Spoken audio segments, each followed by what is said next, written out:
Welcome back to TYT's Election Day coverage. We're joined in studio by none other than Cenk Uygur. You might have heard of him. How's it going, Cenk? Pretty good, pretty good. It's kind of a giant day. Bit of an election going on. Bit of a historic day, but honestly, like, this is probably one of the most historic days of your life. If you're an American citizen, you might talk about this day to your kids, your grandkids, to people not born yet.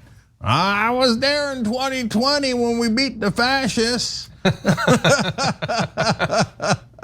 Maybe. Yeah, well, let's hope. As you can tell, I voted. I like to have that on when we first start. And I did actually vote today in California. Day of. Yeah, well, I had prepared it and then I handed it in today. It's something about election day that I like to go to the polls. Yeah, I get that. And obviously, I did ballot harvesting, grabbed a couple of thousand ones. I didn't, it's a joke, okay? You know, with the Republicans. Anyways, so John, there's so much to talk about. There's voter guides, there's predictions, there's all these wonderful things.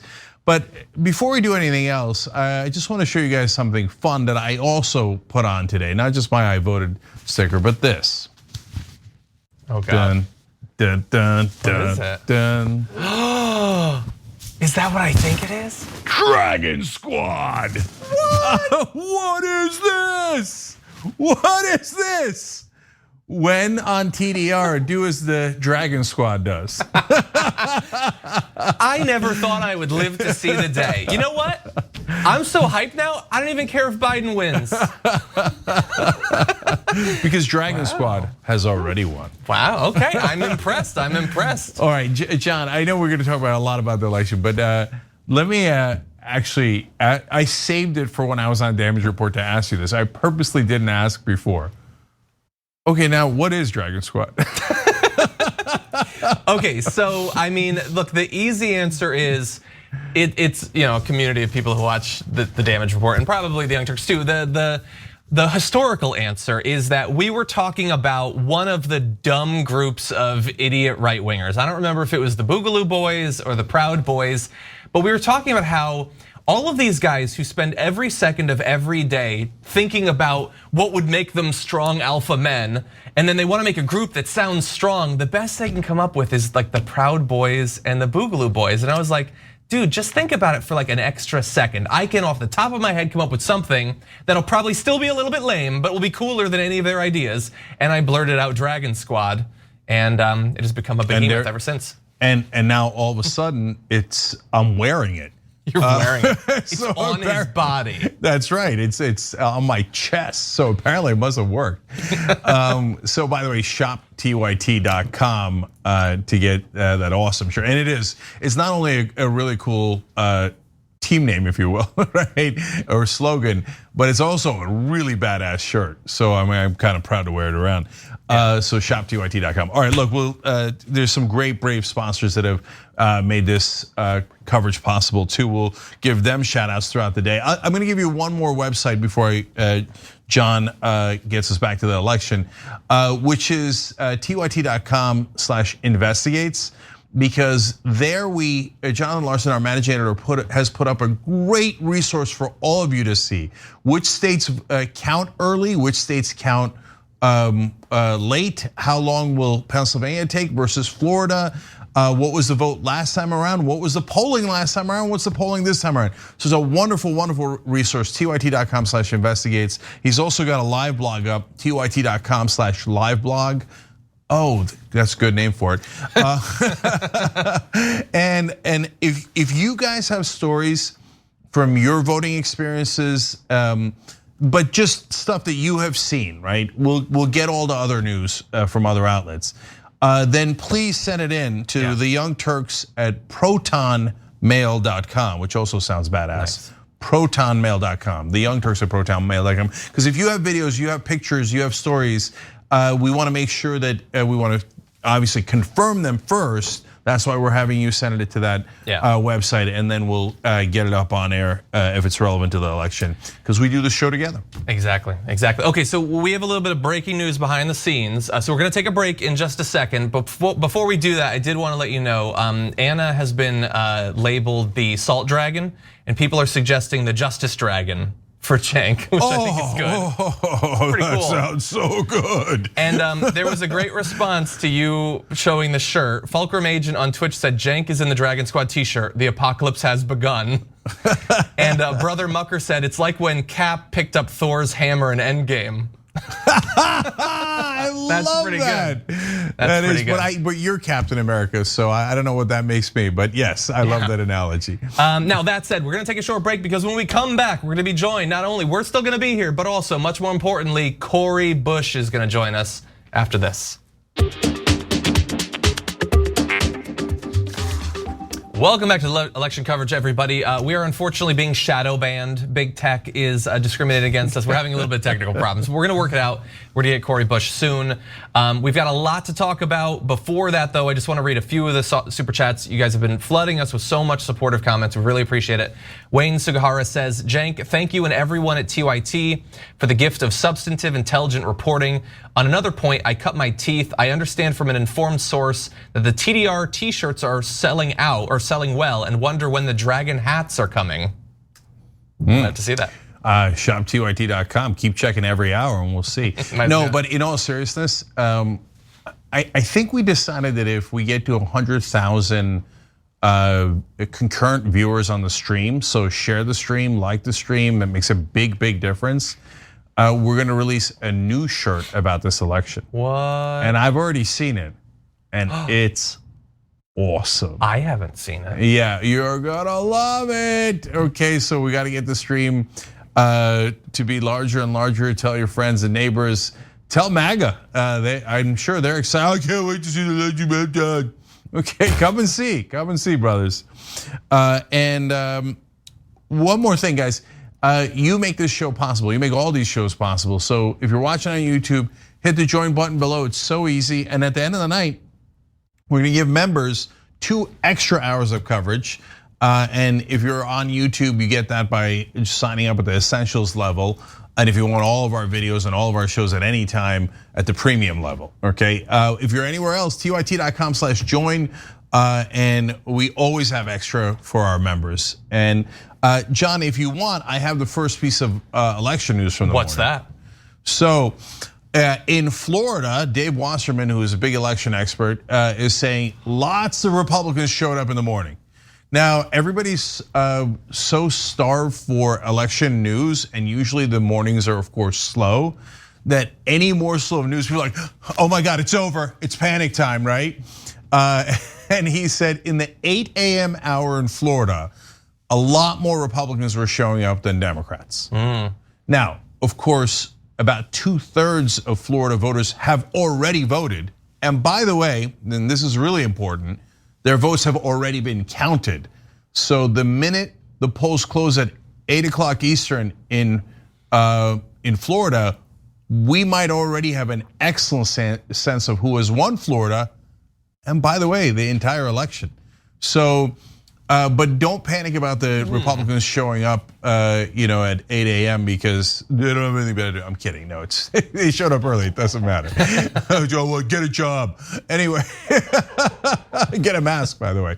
But Cenk, but Democrats have the advantage in mail-in ballots. Actually, I'm surprised not as much as big a lead in Florida on mail-in ballots as there are in other states. So Florida is definitely up in the air.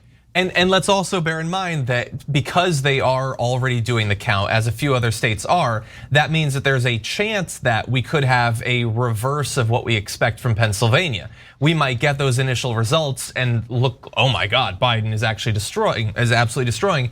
And then as more of the day of votes are counted and added to the total, that could shrink the lead or potentially flip it. So I would just warn people that in the same way that I wouldn't take bad news in Pennsylvania or some of these other states initially too seriously, I would also take good news from states like Florida with a grain of salt, because there's a possibility you could have a red shift as those day of votes are counted. Yeah, normal pattern that we're expecting in most of the states is red mirage, blue tide. So in a state like Pennsylvania that's slow to count, and again, go to tyt.com/investigates to see who's slow and who's fast. In Pennsylvania, you'll have a red mirage because there's going to be more a day of Trump voters, because most of the Democrats already voted through mail-in ballots, but they haven't been counted. So it'll seem like Trump has a lead or maybe even a big lead, but it's a mirage. And then the blue tide comes in not after the election. It's that they are counting the votes that came in before the election, but they start counting after the polls close. Whereas Florida is unique. They count the day before. So they've already counted all the mail-in votes. That's why you're gonna see, even look, being fair and honest, the potential of a blue mirage in Florida. And so we'll see how that goes. And obviously there are some states that are close, some states that are not close. The national popular vote is not remotely close. We'll get to this in a little bit. We've got predictions, and we're asking you guys to participate in predictions too. Why should we have all the fun? Go to tyt.com/pool to put in your picks for the Electoral College, how many House seats, Senate seats, are either party gonna pick up? Democrats. And I'll reveal some of those in a second, but I have Biden winning Florida, but that is one of the closer swing states. And here I'll throw out another thing that's super important to this election and how you are viewing it. And I'm not sure that other channels are giving you this. So there's a giant disconnect between the national polling and the swing state polling. So in the national polling, Biden has a gigantic lead. And so in my pool, I said it'd be Biden +8 in the popular vote. And there's an argument to be made that that's conservative. And last poll out has Biden +10 nationwide. Is there an election that can be lost if you're +8 or +10? The answer is not really, no, because that's a combination of all the states, including the swing states. So why are some of the swing states so much closer? One, they're swing states, obviously. Two, Biden has a bigger lead in the blue states, but Trump has a bigger lead in the red states. But the one factor that no one's talking about is, in the swing states, you have a number of Republican polling operations like Trafalgar, Inside Advantage, and Rasmussen. And they're bringing down Biden's numbers because they're all way off the board. Either they're very right or very wrong. My guess, and I can explain why, is that they're very wrong. And so, but in the national polling, only Rasmussen, which is only half leaning, is in the national polling and in the combined averages. But Trafalgar and Inside Advantage are not. So once you take out the trash Republican polls, you see the real numbers, and the real numbers are much bigger than what you might see on a website like Real Clear Politics for the swing states. Yeah, I don't know. We're gonna talk about our pools, and my pool is pretty ambitious. I think even more than yours in a few ways. But the weird thing is that I feel more nervous than you seem. We got a super chat from someone saying if Anna and I were as confident as you were in your initial predictions, and so you, like in the case of Pennsylvania, for instance, and I know we're gonna get into the different buckets of swing states and all that, but you do feel pretty confident this morning. Yeah, I do. I definitely do. So let me explain why I feel that confident. So let's talk about the buckets of swing states, okay? So first of all, there's the Republican swing states. So now apparently Texas is a swing state, which already means we won the election. Okay, little tongue in cheek there. But if we're talking about Texas, it's like if we were talking about whether Biden's gonna win California, that means Trump would definitely be winning the election, because he's so deep into the blue states that you're worried about your most core blue state. And they're worried about their most core red state, Texas. which has got the biggest electoral batch for the Republicans.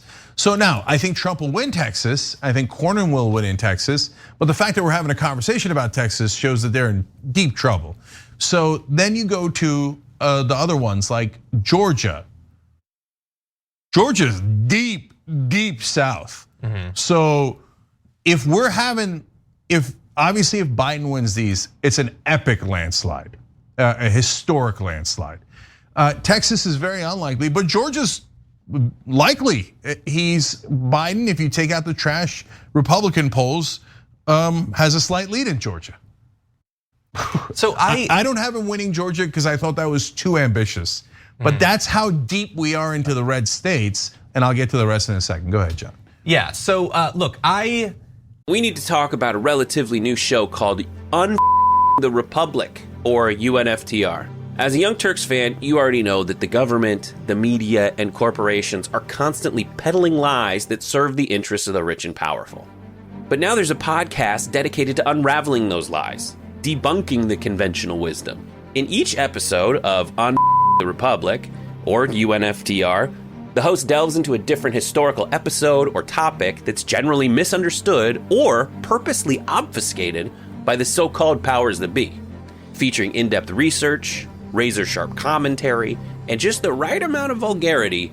The UNFTR podcast takes a sledgehammer to what you thought you knew about some of the nation's most sacred historical cows.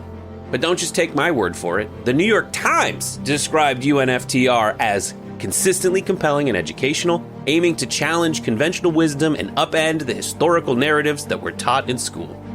For as the great philosopher Yoda once put it, "You must unlearn what you have learned."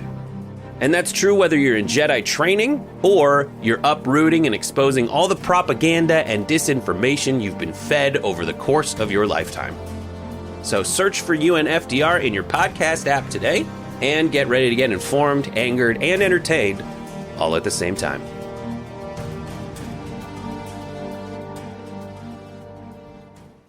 I went big in a few areas, and one that I'm almost certainly gonna end up being wrong on is that I did in my pool, I have him down winning Texas, actually.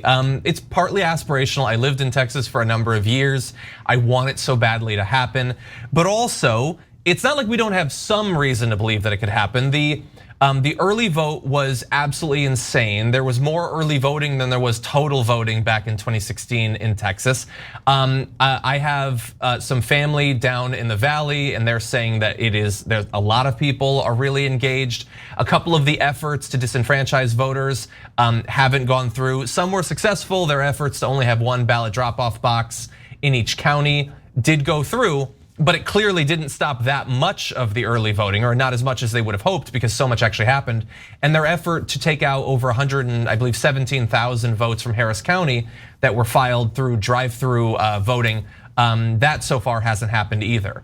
Now, for today, the county clerk in charge of that shut down the drive-through voting to stop those votes that would be cast today potentially from being thrown out in the future. But all of those locations that had drive-through voting places have regular voting places as well. So I think that the groundwork is there. The 2 years ago, the Senate race was very close. I think there's a chance. I think there's a chance in Texas. Yeah, so they just put up your predictions there, and I took a quick look. And please, guys, do your own, tyt.com/pool. It's a lot of fun. You don't have to fill out each one. You don't have to stress yourself out. Just fill out whatever you want, right? It's just for you. You don't win anything, don't get me wrong. But John, I looked at the polling, and we're being overly exuberant if we think Texas, right? And I saw your electoral count, and I like that it's higher than mine, and you might be right, because I didn't include Georgia or Iowa, so you might be right? And I think you got a 50-50 shot at being right about that. But Texas, you're definitely being super ambitious there. Okay, all right. So we'll see. Yeah, and Cornyn's got a big lead, unfortunately. But again, Texas, they're panicked. There's probably a reason why they're panicked. Probably later in the day, we'll talk about the Fifth Circuit, because that's an amazing story that relates to Texas and some decisions that were made, including the one John referenced. But let's keep going. If you can show me, guys, the producers, the next bucket of states, I want to talk people through these. Okay, so these are all swing states, And so we had the landslide ones. Now these are the traditional swing states: Florida, Ohio, Nevada, and Maine's 2nd district. So now Nevada definitely going to Biden. Maine's 2nd district almost definitely going to Biden. Hold on, I feel like you're glossing over. Florida's definitely going to Biden. No, I didn't say that. I said Nevada's definitely going to Biden. Oh, I thought you said. Okay, and Maine's 2nd district almost definitely going to Biden. So that leaves Florida and Ohio. But you have to understand something. The reason why I'm showing you this is because Trump has to win all of these but Nevada. He has to win all of them and then some. He has to win his states, he has to win these states, and there's more that he's got to win. We'll get to those in a second. And Ohio, I have Trump winning. Florida, I have Biden winning. They're both close. Ohio is a little bit closer to Trump. Could Biden win Ohio? Yeah, he could easily win it. It's close to a tie, a statistical tie there, right? But Ohio has slipped away from the Democrats in the last couple of elections. Yeah. So now the chance of winning Georgia is actually higher than the chance of winning Ohio. So as we've begun to gain, Virginia used to be a swing state. It's no longer a swing state. It's not on anybody's swing state radar. Virginia is now solidly blue. It appears for the rest of the time. North Carolina looks like it's now trending blue too. We'll see if it winds up being solidly blue. Georgia is now trending blue. But on the other hand, we've lost Ohio. The Minnesota lead is smaller than it used to be, but it's still gigantic. Yeah, okay. And there were some polls with him like 12 plus in just the last week or two. Yeah, so now let's go to the next bucket of swing states. Remember, Trump has to win all of the ones that I mentioned earlier. Now, I put Minnesota in brackets because it's not really a swing state. If we're being generous, you put it on there. But Trump and Michigan is gone. Michigan is definitely Biden, okay, based on the polling. Honestly, Wisconsin is definitely Biden based on the polling. So that leaves only Pennsylvania. So Trump has to win all those other states plus Pennsylvania, and we've got one last bucket. Let me show you the last bucket. Okay, and then I'll get your thoughts. And no, not the landslide. We already showed those. There's the bucket of the toss-up ones, like North Carolina, Arizona, and those, and Nebraska's 2nd district and Iowa. Of those, I think Trump is more likely to win Iowa, but Biden is doing great in Nebraska's 2nd district. So is Carr Eastman, and he's doing pretty damn good in North Carolina and Arizona. But Trump must win those. He has to win every single one of those. So just starting out, Trump has to win almost all the swing states that are anywhere near swinging, plus Pennsylvania. Otherwise, he loses. Yeah, so I guess I have a few follow-ups about a few of the different categories. So you have Florida going for Biden. If Florida doesn't go for Biden, if we get those early results, and the early results are tilted towards Biden, but it's pretty tight when it's predominantly the early vote there, how worried would you be? Well, I'd definitely be a tiny bit more worried. So no, a mid-size worried, because not just because you lost Florida, but because it might be indicative of a larger trend. But I'd also, actually, the correct answer is I'd be infinitely more worried, not because I'm very worried, but because if Biden wins Florida, it's already over. So by definition, I have to be a lot more worried if it's not over. But guys, that's what I'm telling you. If the polls start to close around 8 o'clock, some close a little bit earlier. That's why regular show normally at 6 o'clock goes to 7, and we're gonna start election coverage immediately at 7 because some polls start closing. But keep in mind, when the first batch of the East Coast close, if Biden has won North Carolina, election's over. If he wins Florida, the election's over. If he wins Georgia, it's over, right? So Trump's got to run the table on all those plus Pennsylvania. Yeah. Biden doesn't have to. Biden could lose Florida and still easily win the election. Yeah, I guess the way I look at it, I feel like Florida, Trump has put a lot of effort in the campaign into it. He spent a lot of time there, obviously, over the past few years. They spent a lot of money there. There are some demographic reasons to believe that it could go against Biden, but I also do think they've been incredibly hard hit by the pandemic. If I remember correctly, they've lost more than 13,000 people. I might be off by that. And so you would hope that his complete lack of leadership, coupled with Ron DeSantis not seeming to give a damn, and some of that has to be attributable to Donald Trump, that would have an effect. You also have, hypothetically, you have, I believe, something like 300,000 Puerto Ricans who've recently moved to Florida as a result of the devastation back in 2017 in the hurricane. That could have some effect on the voting. It's really hard to say. I do know that there was a count that I think sources in the Democratic Party in Florida said that they wanted to have a certain gap in party registration in the early votes, and they had very nearly that gap to feel confident going into election day. So I think that either way, it is going to be close, which also means that we probably won't know tonight which way Florida's actually going to go. In an election, we might not know which way Florida's going to go. But I mean, I don't know if I've ever seen that before. I mean, by 1 a.m. we might not know. No, I know. But again, there's been elections, famously so, that did know which way Florida was going until a couple of months later. But wouldn't it be really nice and really pleasant to have the result on the day of? Yeah, and John, actually, that leads to another important point, which is there's almost no way that Trump wins tonight. That would be beyond shocking, because the only scenario where Trump wins is a scenario where he squeaks it out. He barely wins again like 2016. Holy cow, he won Florida, Ohio, and Pennsylvania, and all the other swing states, and that gave him a narrow victory, right? But there is plenty of chances that Biden can be called tonight, because Biden has a huge lead. So don't take my confidence to mean that Biden is going to win all the swing states, as I just explained to you. I don't think he's going to win Texas or Iowa. I think Georgia's a toss-up. I think Florida is potentially a toss-up. Ohio certainly is, right? But he could, again, for the 18th time, Biden could lose all of those, and the election could even still be called tonight. Because if he wins North Carolina and Arizona and Pennsylvania, Wisconsin, Michigan, Minnesota, which he should, yeah, it gets called. It's over. And overall, like we've been looking at the polls, and the polls have been relatively consistent nationally, and a lot of the state polls going back like a year. Some polls have been depressingly consistent. I saw yesterday, I think it was on Stephen Colbert, he had Trump's approval rating over the last few years, and it has effectively been the same thing the entire time. It's trended down or up a couple of points, and that's it, which is just infuriating when you think about all that we've gone through as a country since 2016. The idea that it basically is a wash on people, that's frustrating. But we don't know exactly what the turnout is gonna be like today. And I'm reading headlines right now. I'm like scouring to see what's going on out there. And some people are saying we're on track for the highest rate of voter turnout since 1908.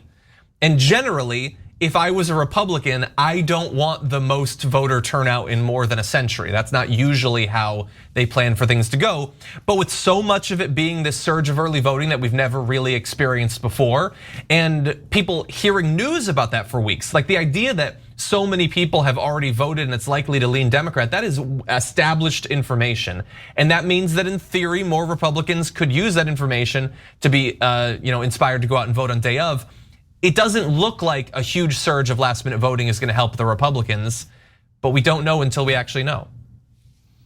Yes, so guys, Reagan versus Carter.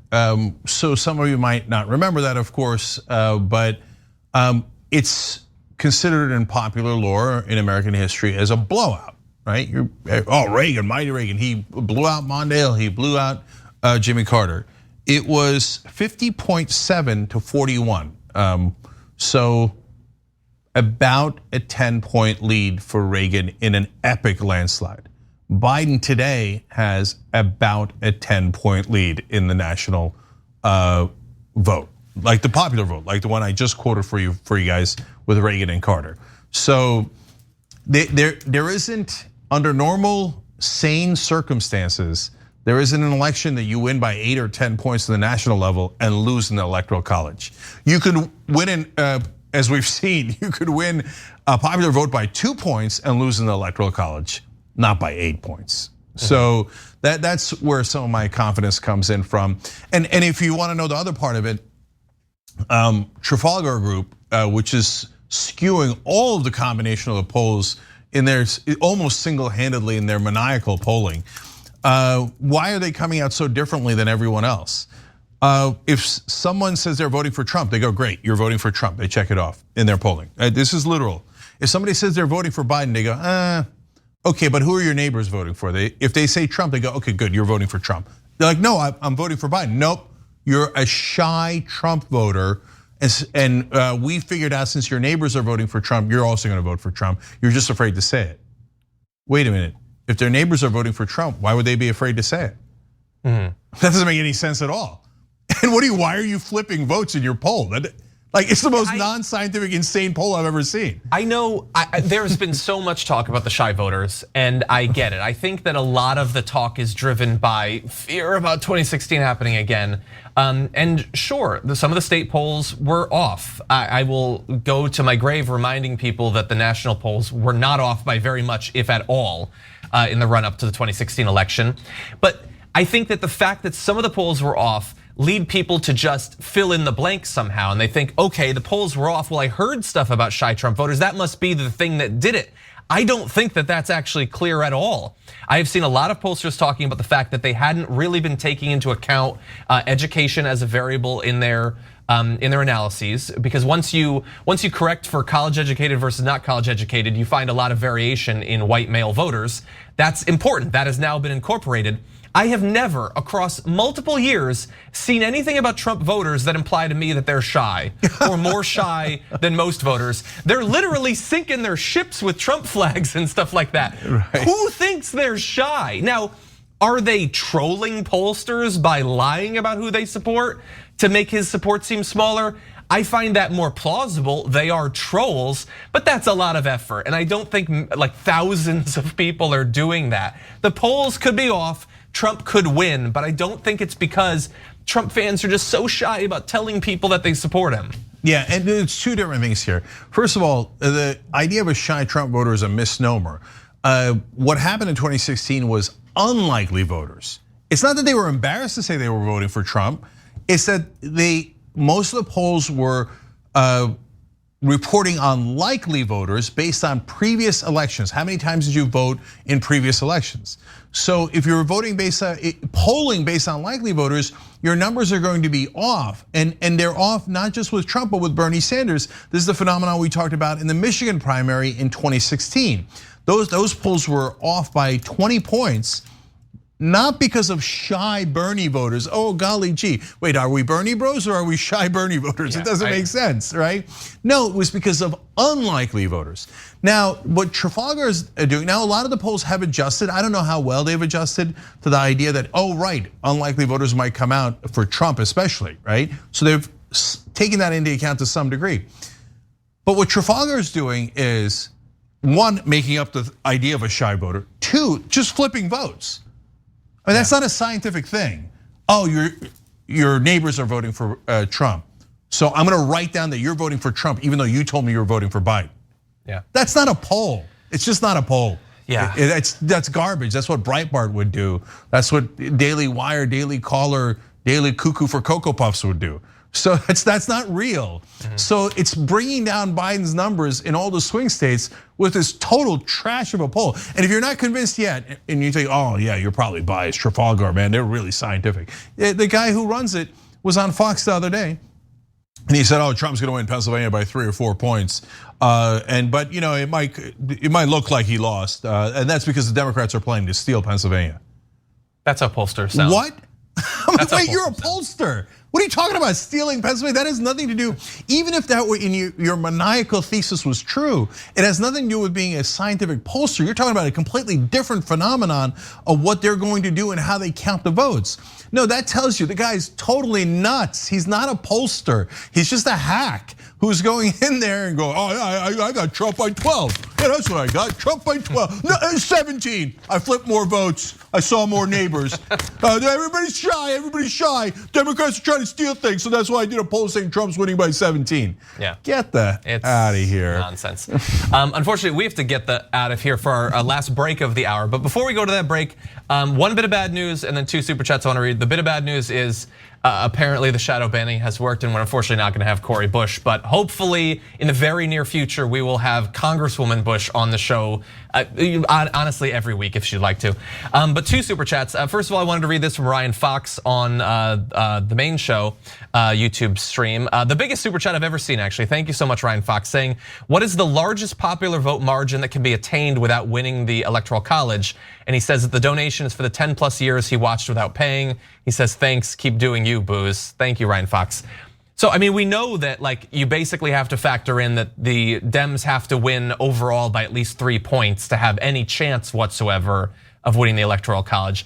I don't know in terms of if they were to game it out exactly how much they could win by and not still win, but I'm sure you could probably get up to 4 or 5 or maybe 6 points overall. It really depends on the distribution of votes. If you had a ton of voters in New York and maybe Michigan and California, that could throw things off by a lot.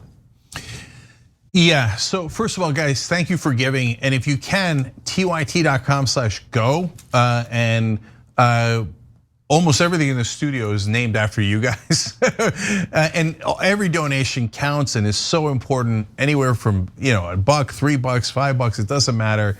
We know that it's tough times, not just for us, but for you guys. Partly thanks to Trump, but also for the bigger donations. There's one that came in recently, wonderful. Ashley gave $15,000. There was a matching donation, so it's just fantastic. You could actually name things in the studio, like this desk is called a triptych desk because a donor in a previous campaign named it. This is the Nick Wild chair, previous campaign. Our mics are named. Everything is named after you guys. So if you want to know what you can name, tyt.com/press on. So as we keep going here, we'll also give you some of the range of possibilities, because I love the question that was asked for Trump and Biden. And right now, the baseline is Biden's already at 279 if he just holds the states where he's got big leads. And I don't know if you know this, it's 270 to win. So he's already over the hump if the polls are anywhere near right, even with Trafalgar and the others factored in. Yeah. Really fast, just 2 others I want to read from Teja. Says a little something for your sound. Thank you. I know that we're having a little bit of sound sync issues, but we are dealing with it. And Lazy Peon says, here's some socialist money. Live free and rock on. Thank you for your socialist money. We appreciate that. Now that said, we do have to take a break. We come back a little bit more with Cenk. Close out the hour after this.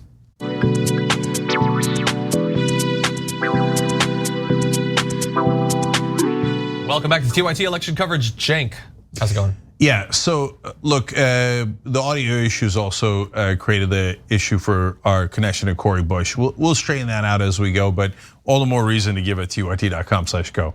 Okay, but I wanted to give a shout out to our wonderful Brave sponsors who are so progressive that they back shows like this, and that's no small thing. And they do progressive things like plant change, plants trees. And what you got to do in order to do that, it's really simple. You go to tyt.com/trees and take any credit card or debit card that you have that you use. If you want to round up to the nearest dollar, they plant a whole tree every time you round up. Yes, sure, it could be 97 cents. It could also be 2 cents, and they'll still plant a tree. And so we got to take action into our own hands. So I love finding these sponsors. I love bringing them to you because it's a win-win. So check it out at tyt.com/trees and see if you want to be involved in that. It helps the environment obviously tremendously. And the other sponsor that's been going strong this whole time, well, I didn't mean that, but it makes sense. It's Too Strong, TooStrongCoffee.com/TYT. Am I drinking this all day? Damn right I am. Maybe that's why I'm so pumped up. Anyway, so you'll see. We're going to debut Too Twitchy Coffee later on once he's had a few cups. Too Twitchy, no, all right.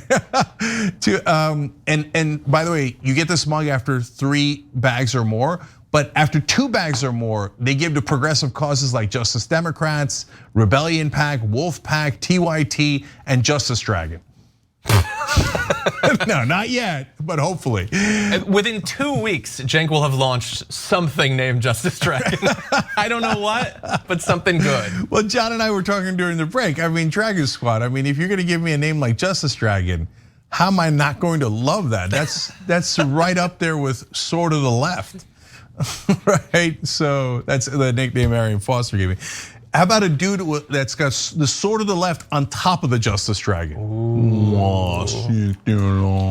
I hope that's what rolls tonight over Trump.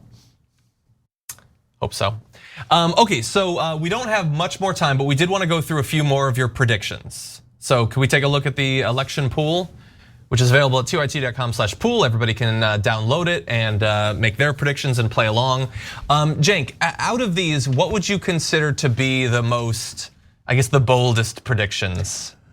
Well, okay, first of all, let me just point out, obviously, I got 335-203 on the Electoral College vote, and that's a landslide. But it could have been a bigger landslide. I did not give Georgia, Texas, Iowa, or Ohio to Biden. I gave all those to Trump, and he still comes out at Biden still comes out at 335.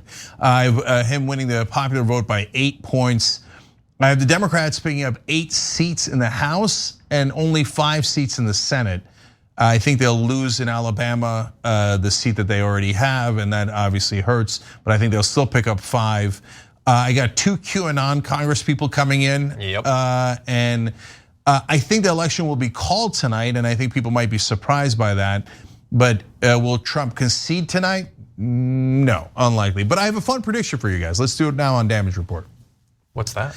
So my prediction is that in the interregnum, in the lame duck session, Donald Trump will concede and unconcede 2 to 3 times. I'm not kidding. So at some point, probably not tonight, at some point this week, he'll go, fine, okay, I lost, I don't care, I'll leave it anyway, right? And then a little bit later, he'll change his mind, he'll come back and go, no, I'm not conceding. Yeah, I'm gonna fight it all the way. It's a fraud, hoax, hoax, hoax. And then he'll concede again, and then come out again and go, no, I'm not. Yeah. So it's like it's the inverse Ross Perot, basically. Yeah, after the election is over, he'll keep changing his mind because that's what he does. Because he has no strategy, he has no mind, so it's just whatever pops into his head. So at some point, he will give, my guess is, a semi-gracious concession. And you're thinking, no way, right? I'm telling you, at tomorrow morning, tomorrow night, I don't know when it happens. But he'll say, okay, hey, it was a good day, America. I love America. I believe in democracy. Blah, blah, blah. When he's checked with everyone, we tried stealing it. It didn't work. It didn't. You sure it didn't work in Pennsylvania? It didn't work in Florida.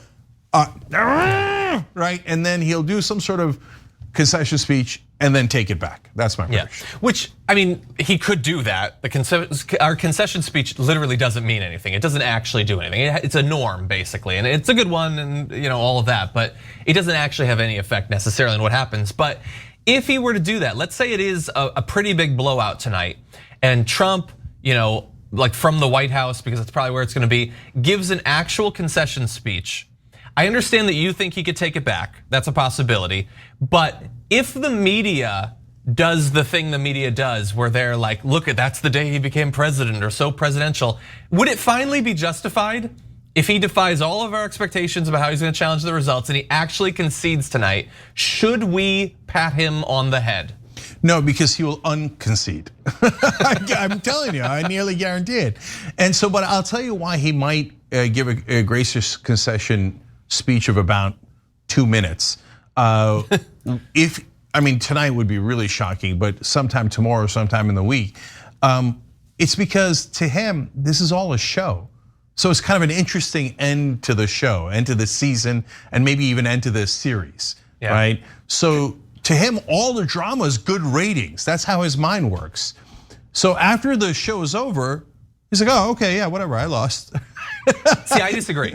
My prediction will be that if he loses, I can't conceive of him ever conceding because his base has been trained to not believe that he could ever lose. It would be too much of a shock to them if he were to say that he did.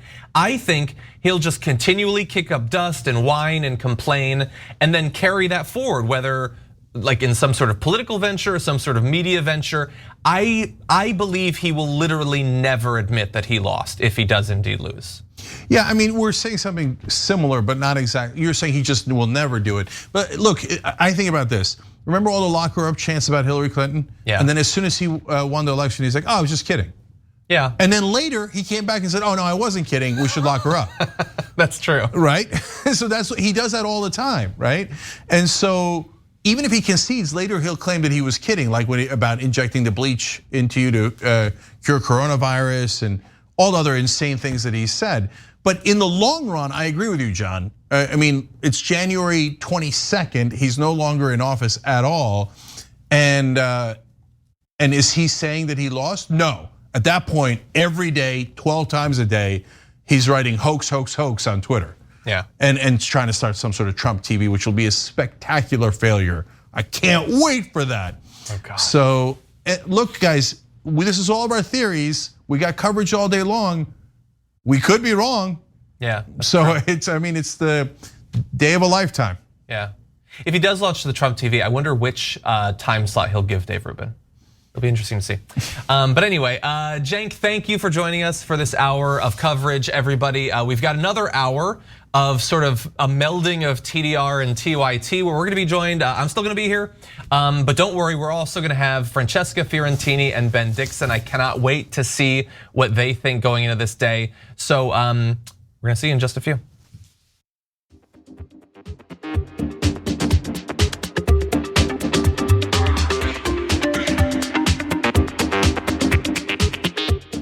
Thanks for listening to the full episode of The Damage Report. Support our work, listen ad-free, access members-only bonus content, and more by subscribing to Apple Podcasts at apple.co/TYT. I'm your host, John Derola. I'll see you soon.